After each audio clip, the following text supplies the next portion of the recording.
ପିଣ୍ଟୁ ରଞ୍ଜନ କଥା ହଉଥିଲେ ଚା ପିଇଲା ବେଳେ ଯେ ତାର ଖୋଲିଯିବ ବୋଲି ମୁଁ ଜାଣିନି, କିନ୍ତୁ ସେ ତାର ଖୋଲିକି ନେଇଛନ୍ତି, କିନ୍ତୁ ମୁଁ ସେଥିରେ ନଥିଲି ସାର୍। କିଏ କିଏ ଆସିଥିଲ? ପିଣ୍ଟୁ ଆଇଥିଲା ଆଉ ରଞ୍ଜନ ଆଇଥିଲା। କୋଉଥିରେ ଆଇଥିଲ? ବାଇକ ରେ 2 ଜଣ ଆଇଥିଲେ, ସେ ପିଣ୍ଟୁ ଗାଡିରେ। କିଏ ତାର ଚଢି ଖୋଲିଲା? ତାର ପିଣ୍ଟୁ ଖୋଲିଲା। ଆଉ ଗୁଡେଇଲା କିଏ? ଗୁଡେଇଲା ରଞ୍ଜନ। ମୁଁ ଦେଖିନି କିଏ ଗୁଡେଇଲା। 3 ଜଣରେ ପୁରା 5, 7, 8ଟା ସ୍ପାନ ଖୋଲିଦେଲ? ମୁଁ ଆଇନଥିଲି, ସେମାନେ 2 ଜଣ ଆଇଥିଲେ। ହଉ, ଏ ଯୋଉ ଲୁହା ଖୁଣ୍ଟିଠୁ କାଟିଛ ନା କଣ? ମୁଁ ଜାଣିନି କୋଉଠୁ କାଟିଛନ୍ତି, ମୁଁ ଆଇନଥିଲି ନା।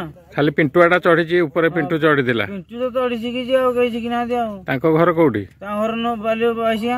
ତା ବାପା ନା କଣ? ତା ବାପା ନା ମଦନ। ତୋ ନା କଣ? ମୋ ନା ଆଲୋକ। ତୋ ବାପା ନା? ଖଗେଶ୍ୱର ସାହୁ।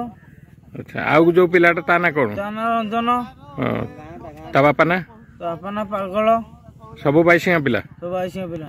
ଆଚ୍ଛା ଆଚ୍ଛା, ହଉ।